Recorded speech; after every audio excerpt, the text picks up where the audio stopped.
Yes, as every book addict knows, the last Thursday of October is the most important day in the year.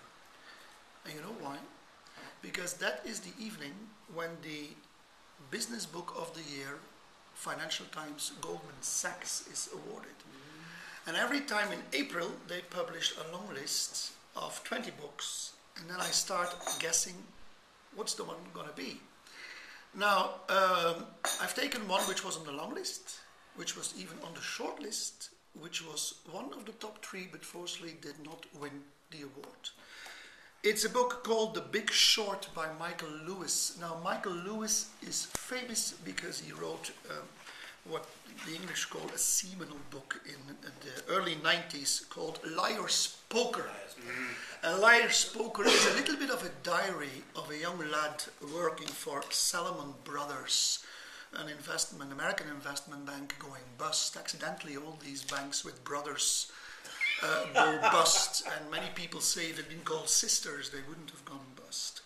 But his days at Salomon Brothers sort of still resonate in this particular book. Now, this is not another book on the financial crisis, but it's a little bit, you've got this comic in the UK called Roy Rovers, right? Yeah. About a small boy who's just experiencing everything. Now, he's telling the whole story, and it's a bit of a laugh, but it's real, and it's frightening. So he's been interviewing people who've played an active role in the whole CDO thing, so the collateralized debt obligation things, and credit default swaps market, technical stuff. So it's got a bit of technicality, this book. But he doesn't interview CEOs, but he interviews just 2 ordinary lads who used to work for a baker, rented a garage, and started a hedge fund. So this is real. And they got a nice suit, bought a computer, went to receptions and picked up some abbreviations like CDO, interest rate swaps and everything. And they made up their stories, and they went to Goldman Sachs and to Morgan Stanley and to JP Morgan. And they actually learned from the responses they get from their awful questions, and sort of their level of knowledge increased. And in about 3 or 4 months' time, they found they were ready for the market. They went into JP Morgan and got a loan of $100 million to start buying shares. And they started buying CDOs and credit default swaps, and they sold them to other parties, etc., etc. There is 4 stories, so it's really a novel basically. It's 4 stories which start independently, and then typically these 4 people, which at first sight don't have anything to do with each other, meet. But they know from each other that they don't know anything about it, so they sort of avoid being they avoid exposing the other. So this is really a book which is fascinating. It's very funny. It reads like it reads like a novel, and it's funny, but it's actually bitterly true.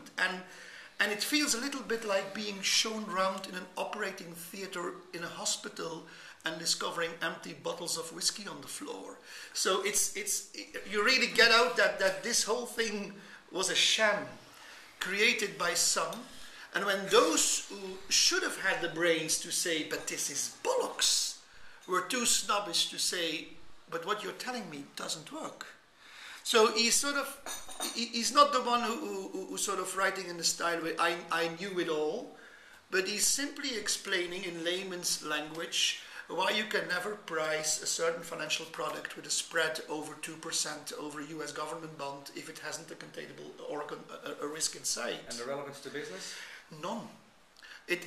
No, not at all. It doesn't teach you anything about marketing. Okay. It teaches you nothing about strategy. It teaches you nothing about HR, but it gives you a wonderful insight in the shit we've got into. So this is really bad reading, not bad and bad. No, it is bedtime reading. So don't go and read this if you can't stand another horror story. But the tricky thing, it's funny. It's funnily written. But if you want to learn anything from it, do not touch it.